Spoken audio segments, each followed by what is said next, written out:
40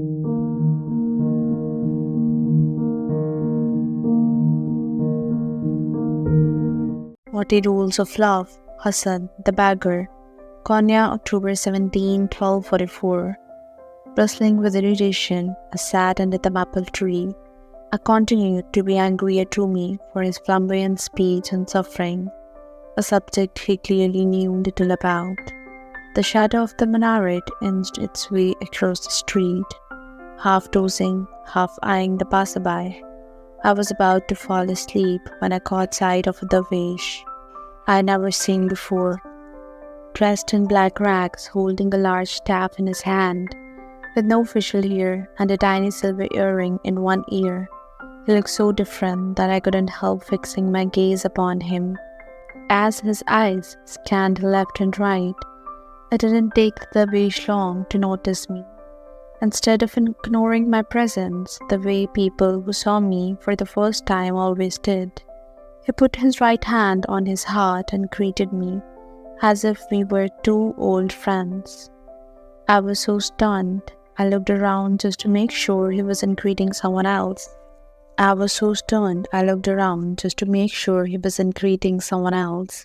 But there was only me and the maple tree. Dazed, confused, I nonetheless put my hand on my heart and greeted him back. Slowly, the dervish walked with me. I lowered my gaze, expecting him to leave a copper coin in my bowl or hand me a piece of bread. But instead, he knelt down to my eye level. "Assalamu alaikum, beggar," he said. "Walaikum assalam, dervish," I responded. My voice sounded hoarse and strange to me. It had been such a long time since I'd felt the need to speak to anyone that I had almost forgotten what my voice sounded like. He introduced himself as Shams of Tabrizi and asked my name. I laughed. "What does a man like me need a name for?" Everybody has a name," he objected. "God has countless names. Of those, only 99 are known to us. If God has so many names, how can a human being, who is the very reflection of Him, go around without a name?" I didn't know how to respond to that, so I didn't even try. Instead, I conceded. "I had a wife and a mother once. They used to call me Hassan." "Hassan it is, then." The dervish nodded. Then, to my surprise, he gave me a silver mirror. "Keep it," he said. "A good man in Baghdad gave it to me, but you need it more than I do. It will remind you that you bear God within you." Before I found the chance to say anything in return, a commotion broke out in the background. The first thing that came out to my mind was that a pickpocket had been caught in a mosque. But when the shouts grew louder and fiercer, I knew that it had to be something bigger. No pickpocket would create such an uproar. We found out soon enough. A woman, a known prostitute, had been found in the mosque dressed up as a man. A group of people were showing her out, chanting, "Lash the deceiver! Lash the whore!" At this state, the angry mob reached the street. I caught sight of the young woman in men's clothing. Her face was pale as death, and her almond eyes terrified. I had seen many lynchings before. It never ceased to amaze me how dramatically people changed when they joined a mob. Ordinary men with no history of violence, artisans, vendors, or peddlers, turned aggressive to the point of murder when they banded together.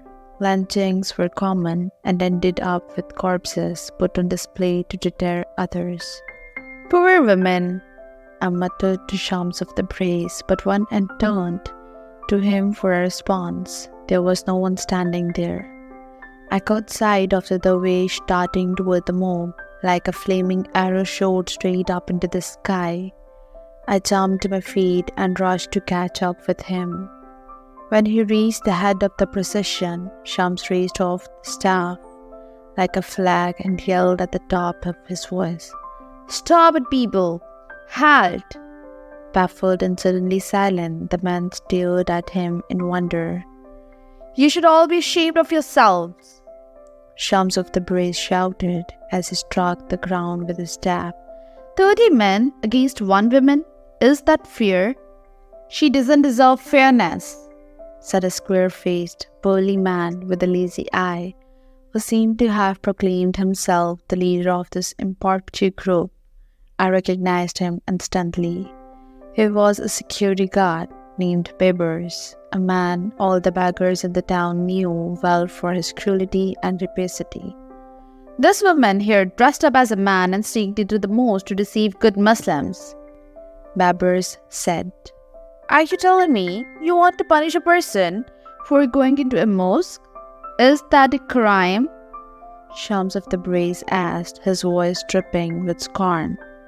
The question created a momentary lull. Apparently, nobody had thought of it that way. "She is a whore," shrilled another man, who looked so enraged that his face had turned a dark scarlet color. "She has no place in a holy mosque." That seemed enough to inflame the group again. "Whore! Whore!" a few people at the back chanted in unison. "Let's get the whore!"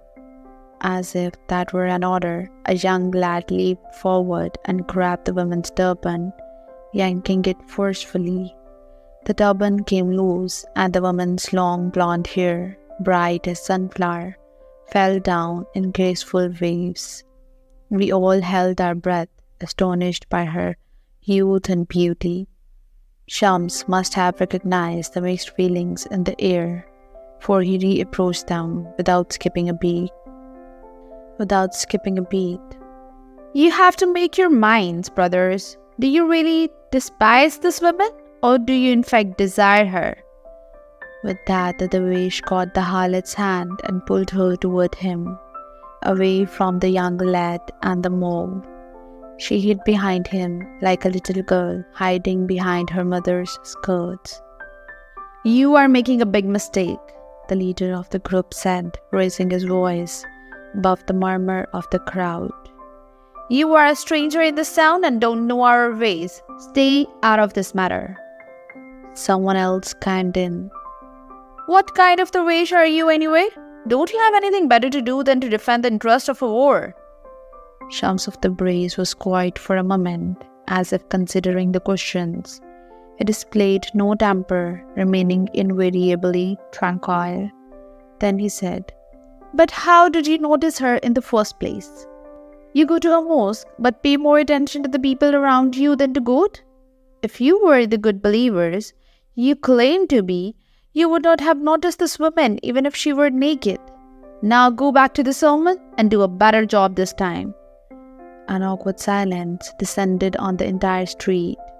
Leaves skittered along the sidewalk, and for a moment they were the only things that moved. "Come on, you lot, off you go, back to the sermon." Shams of the Brace waved his staff, showing the men away like flies. They did not all turn and walk away, but they did take a few steps back, swaying unsteadily, puzzled as to what to do next. A few of them were looking in the direction of the mosque as if considering returning. It was exactly then that the harlot mustered the courage to get out from behind the wish. Fast as a rabbit, she took to her heels, her long hair flying every which way while she scurried into the closest side street. Only 2 men attempted to chase her, but Shams of the Brace blocked their path, swinging his staff under their feet with such suddenness and force that it tumbled over and fell down. A few passerby laughed at the sight, and so I did. Embarrassed and stupefied, the 2 men managed to get to their feet again, but by that time the harlot had long vanished and the dervish was walking away, his work here done.